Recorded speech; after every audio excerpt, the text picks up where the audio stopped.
अस्सलाम वालेकुम। Physics of nano technology के न्यू लेक्चर में सभी व्यूअर्स को वेलकम करते हैं। आज की इस क्लास में हम बात करेंगे स्पुटरिंग पे, जो कि फ़िज़िकल वेपर डिपोजिशन की सेकंड टाइप है। इससे प्रीवियस हमने पीवीडी की फ़र्स्ट टाइप डिस्कस की थी जिसका नाम था थर्मल एवापोरेशन। आज हम स्पटरिंग पे बात करेंगे। तो स्पटरिंग एक सिंपल सा मेथड है, इसमें भी हम डिपोजिशन का प्रोसेस डिस्कस करते हैं। तो इसकी जो जनरल फ़िलासफ़ी है वो सिंपल सी है, वो कुछ इस तरीके से है कि इसमें हम कोई भी इनर्ट गैस आयोनाइज फॉर्म में यूज़ करते हैं। इनर्ट गैस कह दें या आप नोबल गैस कह दें, उसे सबसे पहले हम आयोनाइज करते हैं और ये आयोनाइज फॉर्म में इनर्ट गैस इस टारगेट मटेरियल के साथ स्ट्राइक करता है। जो ही ये इस पे स्ट्राइक करता है तो इसकी ये लेयर जो है ये रिलीज़ होना स्टार्ट हो जाती हैं और सबस्ट्रेट पे ये लेयर जो है ना डिपोजिट होना स्टार्ट हो जाती हैं। तो डिपोजिशन का तो आपको पता होगा, हमने जो है ना ये स्टार्ट में ही डिस्कस किया था कि अगर हमने एक मटेरियल की लेयर दूसरे मटेरियल पे डिपोजिट करानी हो तो उसके जो है ना डिफरेंट प्रोसेस हो सकते हैं। तो थर्मल एवापोरेशन में भी हमने डिपोजिशन को प्रोसेस किया था। तो स्पटरिंग में जो है ना ये प्रोसेस कुछ इस तरीके से है। तो इसमें हम आयोनाइज फॉर्म में या प्लाज्मा फॉर्म में इनर्ट गैस यूज़ करते हैं और वो टारगेट मटेरियल के साथ स्ट्राइक करता है और इसी तरीके से टारगेट मटेरियल की जो सरफेस है इससे जो है ना ये लेयर्स जो है ये रिमूव होना स्टार्ट हो जाते हैं, रिलीज़ होना स्टार्ट हो जाते हैं और सबस्ट्रेट पे जाकर डिपॉजिट हो जाते हैं। और ये जो स्ट्राइकिंग एटम था आयोनाइज फॉर्म में, ये वैसा का वैसा ही जो है ना दूसरे साइड से रिमूव हो जाता है। इसका कोई इंटरेक्शन नहीं होता, ना ही टारगेट मटेरियल के साथ और ना ही सबस्ट्रेट के साथ। तो ये थी जनरल फिलासफी। तो इसे आप अपने अल्फाज में भी लिख सकते हैं, कुछ इस तरीके से है इसकी general philosophy. Sputtering is a physical process in which atom in solid state, जिसे हम टारगेट एटम कहते हैं, जो कि सॉलिड स्टेट में होता है हमारे पास, are release and pass into the gaseous phase. और हम इसे गैसियस फेज मतलब कि इसे किस तरीके से रिमूव कर सकते हैं, इसकी तह को किस तरह रिलीज़ कर सकते हैं, by bombardment with energetic ion. Energetic ion को कंटिन्यूसली इस पे बम्बार्डमेंट करके जो है ना इसकी लेयर को रिलीज़ करा सकते हैं। एनर्जेटिक आयन कौन से हो सकते हैं, वो नोबल गैस के आयन हो सकते हैं। नोबल गैस को हम आयोनाइज फॉर्म में इसमें लेते हैं। तो ये थी इसकी जनरल फिलासफी। अब हम स्पुटरिंग की कुछ टाइप्स को डिस्कस करते हैं। तो फर्स्ट टाइप है इसकी डायोड स्पटरिंग। डायोड स्पटरिंग में क्या है, तो जनरल फिलासफी सबकी सेम है कि जो स्ट्राइकिंग जो एटम है इनर्ट गैस, उसे किस तरीके से हमने जो है ना आयोनाइज करना है। तो वो आयोनाइज फॉर्म में या प्लाज्मा फॉर्म में क्या करेगा, टारगेट के साथ स्ट्राइक करेगा और उसकी लेयर को जो है ना रिलीज़ करा के फर्दर वो लेयर जो है ना वो डिपॉजिट होगी सबस्ट्रेट की सरफेस पे।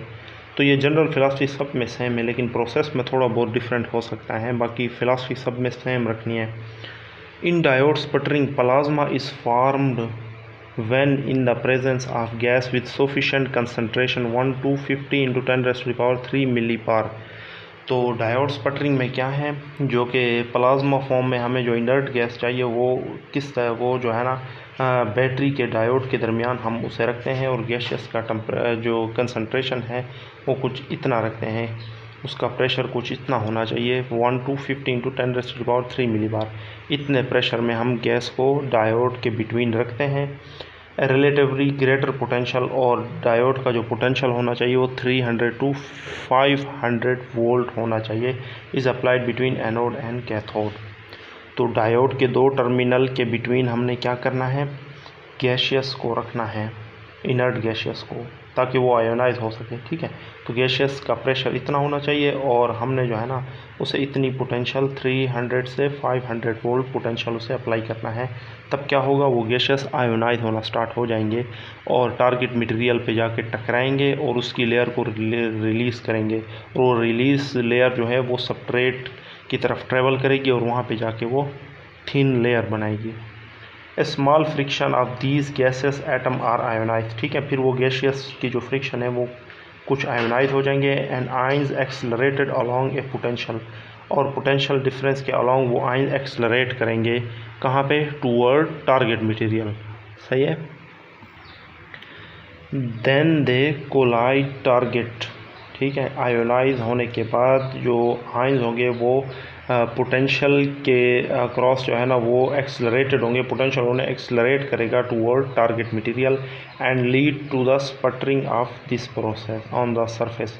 तो वो टारगेट की सरफेस पे आयंस क्या करेंगे, स्पटर करेंगे, उसकी सरफेस पे टकराएंगे और उसकी जो लेयर है उसे रिलीज़ करेंगे और वो लेयर कहाँ पे ट्रेवल करेगी, सबस्ट्रेट की सरफेस पे, सही है। तो ये था डायोड स्पटरिंग का प्रोसेस।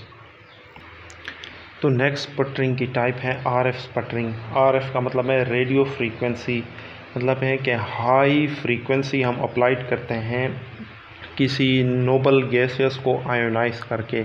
तो फिर वो आयोनाइज गैस क्या करेंगे, वो स्ट्राइक करेंगे टारगेट मटेरियल के साथ और उसकी लेयर को रिलीज़ करके वो जो है ना फर्दर ट्रेवल करेगी वेफर की तरफ या फिर सबस्ट्रेट की सरफेस पे, ठीक है। तो सब में जो है ना जनरल फिलॉसफी सेम ही है, जस्ट चेंजिंग यही है कि कुछ में यही चेंजिंग है कि किस तरीके से जो है ना नोबल गैस को या इनर्ट गैस को आयोनाइज करना है। तो इसमें आरएफ को यूज़ किया जाता है।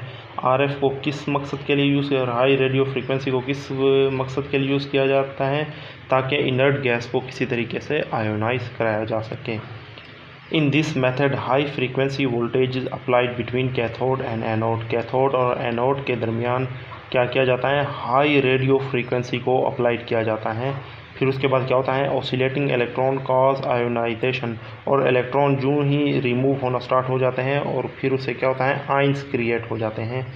तो कितनी फ्रीक्वेंसी, यूजुअली बहुत ज़्यादा फ्रीक्वेंसी यूज़ होती है, 5 to 30 मेगाहर्ट्ज़ फ्रीक्वेंसी को अप्लाई किया जाता है बिटवीन कैथोड एंड एनोड। फिर वो आयंस जो है ना कुछ इस तरीके से वो जो है ना टारगेट के साथ जो है ना स्ट्राइक करते हैं और इस टारगेट की लेयर जो है ना इस वेफर कह दें या आप इसे सबस्ट्रेट कह दें, इसकी सरफेस पे यूं ही ये कुछ लेयर बनाती हैं, ठीक है। तो 5 to 30 megahertz frequency is given in this process, ठीक है। अब कुछ बेनिफिट की बात कर लेते हैं आरएफ स्पटरिंग की। तो आरएफ स्पटरिंग के जो बेनिफिट कुछ है वो ये है कि इससे हम इंसुलेटर और सेमीकंडक्टर को भी स्पटर करा सकते हैं। अगर हमें इंसुलेटर और सेमीकंडक्टर की लेयर चाहिए तो हम आरएफ स्पटरिंग को यूज़ करके जो है ना ये स्पटर करा सकते हैं। दूसरा ये कि सबस्ट्रेट को इसमें ज़्यादा हीट नहीं कराना पड़ता, तो इस वजह से डिपोजिशन इसमें अच्छी होती हैं। Insulator and semiconductor can be sputter, ये फर्स्ट बेनिफिट है इसका। और सेकंड क्या है, the substrate heat up less, substrate को ज़्यादा हीट देने की ज़रूरत नहीं होती इसमें। और इसके कुछ लिमिटेशन भी हैं। एक लिमिटेशन इसका ये है रिलेटिवली लो कूटिंग रेट, इसका जो कूटिंग रेट है ये बाकी मेथड से कुछ लो है। दूसरा क्या है इसका limitation, the RF generation is more expensive than DC source. RF high radio frequency generation भी एक डिफ़िकल्ट सा प्रोसेस है डीसी सोर्स से। तो ये दो इसकी लिमिटेशंस हैं।